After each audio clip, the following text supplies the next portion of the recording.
to be a better series than I expected.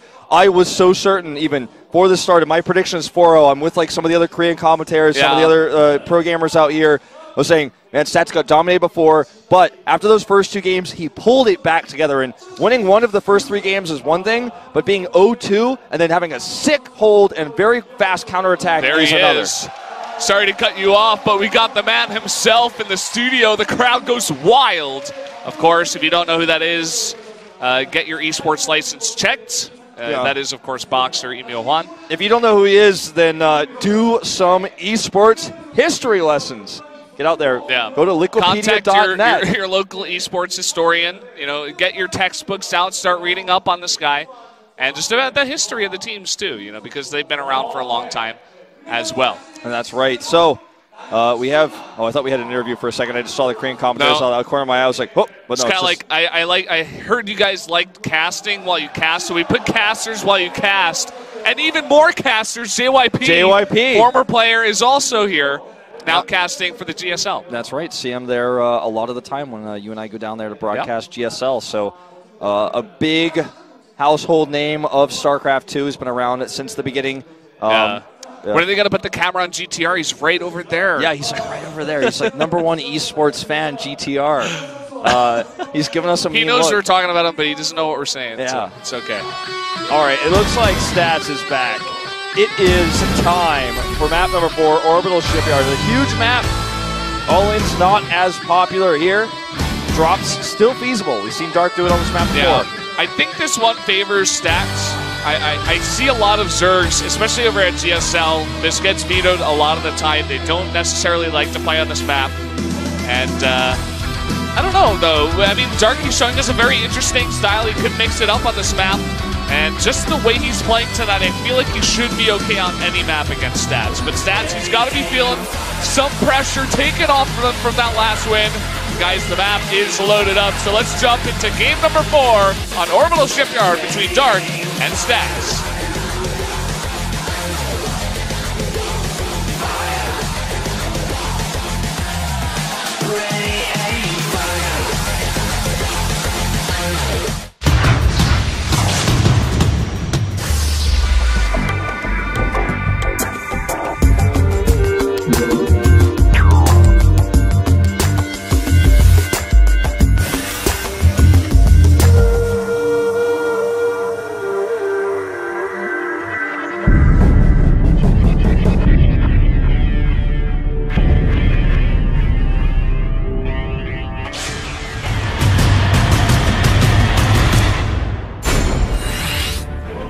Here we are on Orbital Shipyard for the continuation of our PvZ. And up in the top right, the red Zerg, it is Dark. 2-1 lead currently against his opponent. To the bottom left, in blue, it is Stats from the team KT Rolster. Wants to tie the series up here.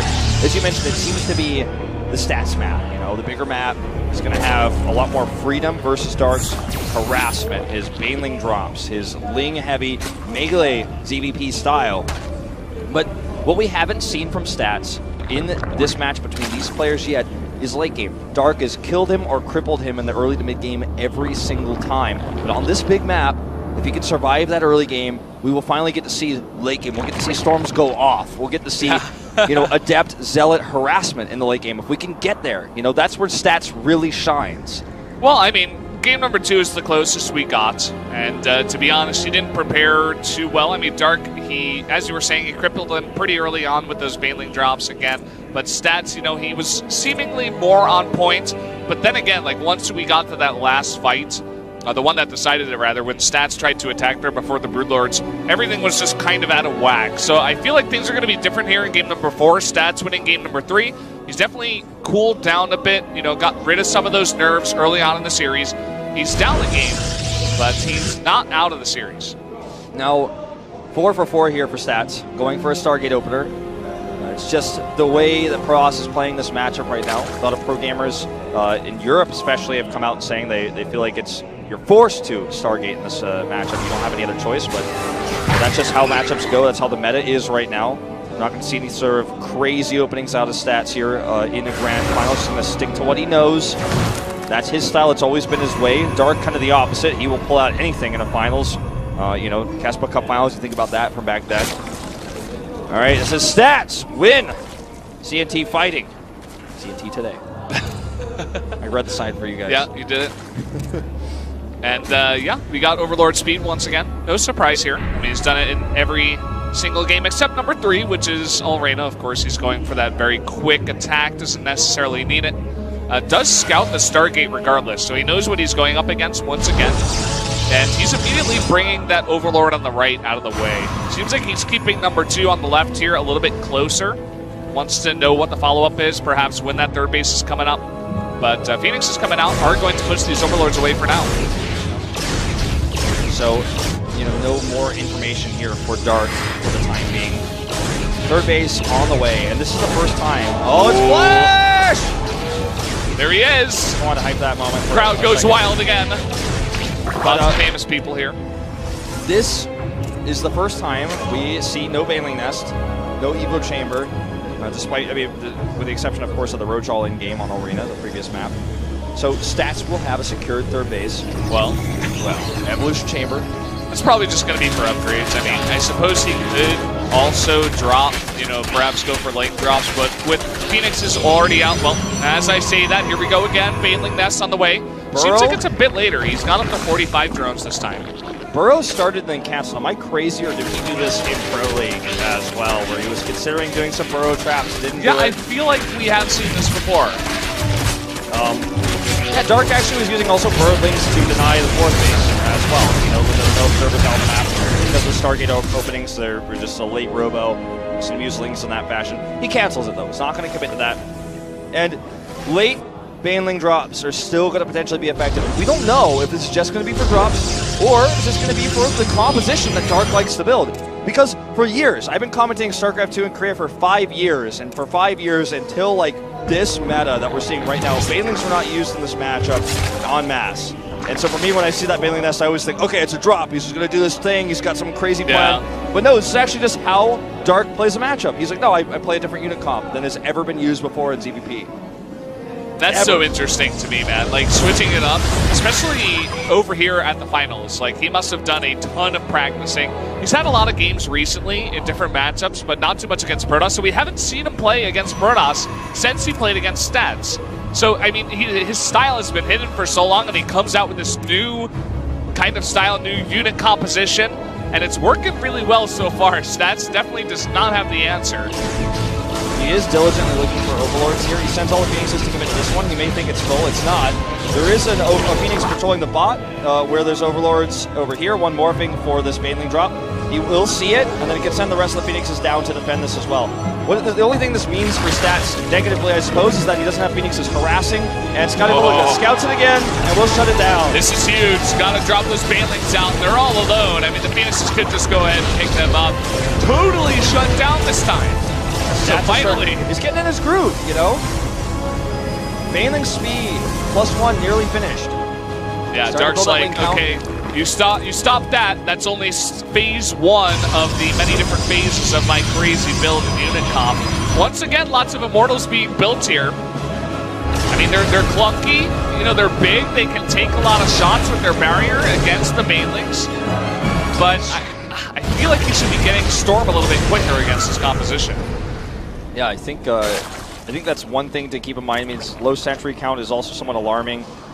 If an attack comes his way, it's going to be tougher to defend. But this is a more patient game from Dark. It's like game 2, except he didn't do damage. So if you look at the supplies, like Stats is staying even. Dark is taking a 4th base, is getting the Spire, is getting the Hive. We've seen this game already before. Charge coming out, Temple Archives. I think he's going to try to kill him before Brewlords, but this time he's going to have a better setup. I like that a lot. I like this position a lot, but decides, well, he may drop again. And Dark is not done with the drops, by the way. You thought that was it? You thought it was shut down? It is not. The Phoenixes are over here harassing the 4th base, and the Baneling drop is coming into the back door of Stats. There we go. He doesn't have anything there. There's the team. They're like, come on, Dark, make it work. There's one cannon. That's it. Baneling speed's done. Yeah, Baneling's speed's done. Here we go. Just drop him out. You can roll him onto those. Oh, man. Okay, here we go. He wants to try to corral them into the maximum amount of damage, but good pulls here by Stats. I don't think he's going to lose a single probe. A single probe goes down here. Nope, well. I mean, a lot of damage, but no kill. There you go. Looks like he nearly got 9 probes, but alas, he does not. Good reaction by Stats. Some lost mine time alone. All right, the Spire is done. The interesting part about this build from Dark is that this looks a lot like Dust Towers again. Very big map, backdoor base. Dark is playing this style, but he's playing it very map-oriented. He's taking bases so fast. The 4th base came out like lightning, and number 5 was nearly right after number 4. And Stats delays his 4th base for a very long time. So Dark up to 77 drones. He's been mining for a very long time. He's got an amazing economy at this point. It's hard to it's hard to attack as Stats when you're up against this insanely mobile Ling composition. 97 Lings are on the map. Counterattacks are dangerous. They're terrifying. Drops as well. Now he's got a Side Storm, but instead of going for that timing attack to end the game, he's going to transition to Tempest this time. His second Stargate and Fleet Beacon. Oh, here we go. Baneling's rolling in. And Overcharge is coming down. Still a lot of Banelings left over, but a nice pull by Stats, and he won't lose a single thing except some mining time. Yeah, losing a lot of health on some of those probes, so maybe if another bomb comes in, it could be damaging here. Now, crowd goes wild when they see that Fleet Beacon. This is going to be the first late game that we see in this series. Game number 4, it's happening.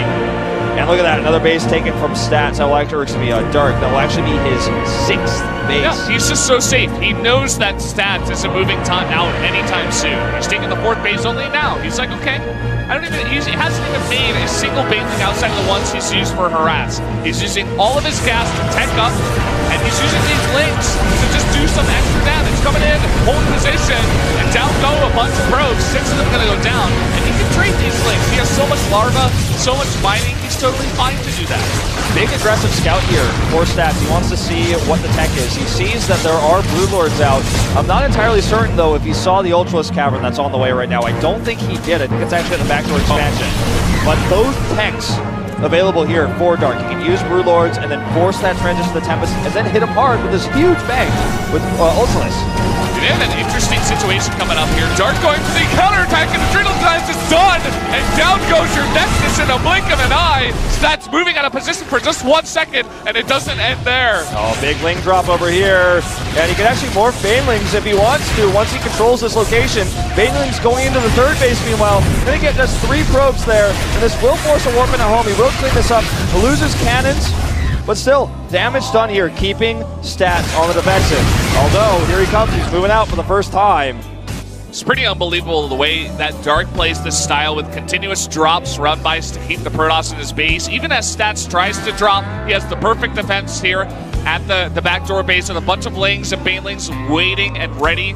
This is the first time Stats is going to try something interesting. He's going to try to run by with these Zealots, but already the creep spread far enough out there that this is spotted, it's surrounded, and Adrenal Gland plus 2 Lings are pretty strong now. Yeah, they have armor as well. Yeah, Stats has his own armor upgrades, but it's not like the Lings of old. They're just better. Adrenal Gland is better than Legacy of the Void. He has a massive amount of them, and that was a big mineral dump for Stats. And Dark's like, well, yeah, I still got my huge economy. I still have 89 drones. He's afraid of nothing.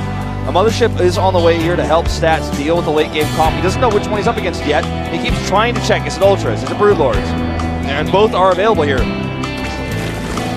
Well, here we go. Link drop into the main this time. And at the same time, he's going to run by towards that 4th base. There's no defense there except the cannon.